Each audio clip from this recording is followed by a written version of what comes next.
بسم اللہ الرحمن الرحیم۔ میں امید کرتا ہوں تمام دوست احباب خیر و عافیت سے ہوں گے، جہاں بھی خوش ہوں گے، اپنے اہل خانہ سمیت اپنے اہل خانہ خوشیاں بانٹ رہے ہوں گے۔ میں امید کرتا ہوں کہ ویڈیوز آپ کو اچھی لگتی ہوں گی۔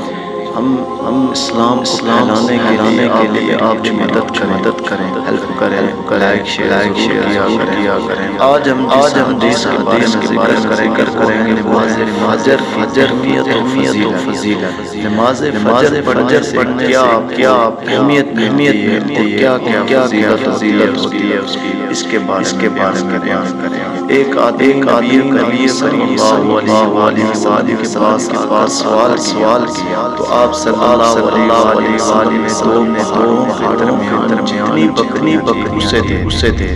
وہ شخص قوم کے پاس گیا، کہا لوگوں مسلمان ہو جاؤ۔ دیکھو نبی کریم صلی اللہ علیہ وسلم کتنا انعام دیتے ہیں۔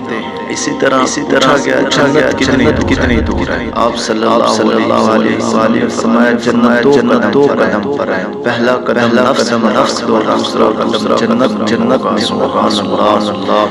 اسی طرح آپ صلی اللہ علیہ وسلم نے فرمایا ہرگز جہنم میں داخل نہیں ہو سکتا جو سورج نکلنے سے پہلے نماز فجر اور سورج غروب ہونے سے پہلے نماز پڑھے۔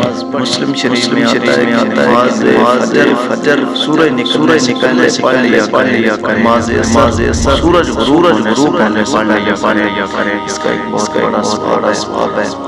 تو تمام دوست احباب کے لیے دعا ہوں کہ اللہ پاک نماز جماعت کرنے کی توفیق عطا فرمائے اور رزق حلال کمانے کی عطا فرمائے۔ میں امید کرتا ہوں میرے چینل کی ویڈیو آپ کو اچھی لگی، ضرور سبسکرائب اور لائک کیا کریں۔